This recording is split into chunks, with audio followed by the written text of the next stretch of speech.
सर्व आरोपींची निर्दोष सुटका करण्यात आलेली आहे। या खटल्यातून सर्व आरोपींची निर्दोष सुटका झाली आहे। आमचे प्रतिनिधी योगेश खरे सध्या मालेगावमधून आपल्या बरोबर आहेत। आपण योगेशकडे जाऊया, त्यांना हा निकाल सांगूया। योगेश, बॉम्बस्फोटातल्या सर्व आरोपींची निर्दोष मुक्तता झालेली आहे, काय ही बातमी तिथपर्यंत आता पोहोचली आहे का? काय याचे आता पडसाद तिथे उमटतात का?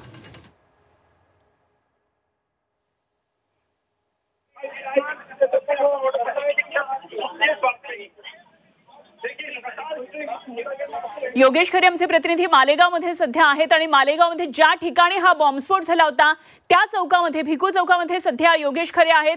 आपण योगेशला या संदर्भातली माहिती महत्त्वाची देऊया। योगेश, बॉम्बस्फोटातल्या सर्व आरोपींची निर्दोष मुक्तता झाली आहे। एनआयए कोर्टाने हा सगळ्यात महत्त्वाचा आणि मोठा फैसला आता सुनावलाय।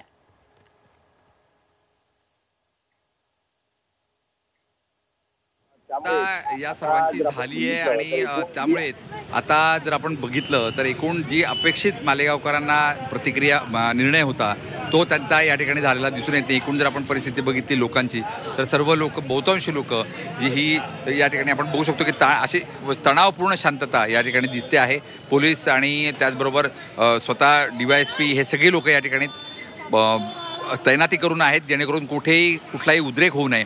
आणि लोकांची प्रतिक्रिया आपण आता बघूया, लोकांना काय वाटतंय त्यांच्याकडून जाणून घेऊया।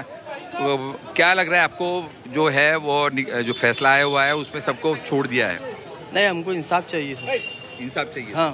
तो जो हुआ है वो आपको ठीक नहीं लग रहा है अभी? नहीं, जो फैसला हुआ है? नहीं सर, हमको इंसाफ चाहिए सरकार से। अच्छा, जो फैसला हुआ है कि वो सबको छोड़ दिया गया है, सबको निर्दोष करार दिया गया, क्या लगता है? सबको निर्दोष छोड़ दिया गया, ये तो गलत है। जो दोषी है उसको सजा देना चाहिए गवर्नमेंट को। अच्छा जी, लेकिन कोर्ट ने पूरी इंक्वायरी की है, NIA ने इंक्वायरी की और उसके बाद ये फैसला आया हुआ है। इंक्वायरी तो सर देखो हर तरह की होते रहती है, इंक्वायरी में रद्द बदल भी होते रहता है।